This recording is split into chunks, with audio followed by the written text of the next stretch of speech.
আমি যেদিন ভালো বোলিং করতে পারি না ওই দিন তাসফিন অনেক মন খারাপ করে। তো আজকে আমি শিওর অনেক খুশি, তো এটা তাসফিনের জন্যই।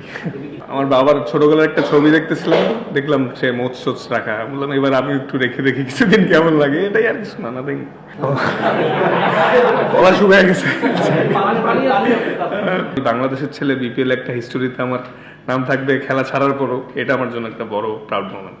ভাবছি আসলে না ভাবলে হইতো না, বাট হ্যাঁ উইকেট একটু লাকেরও ফেভার হইতে হয়, কিন্তু আমি খুশি যে আমি আলহামদুলিল্লাহ মানে আমি বোলিংয়ে যেটা করতে চাচ্ছি এক্সিকিউট সেটা হচ্ছে।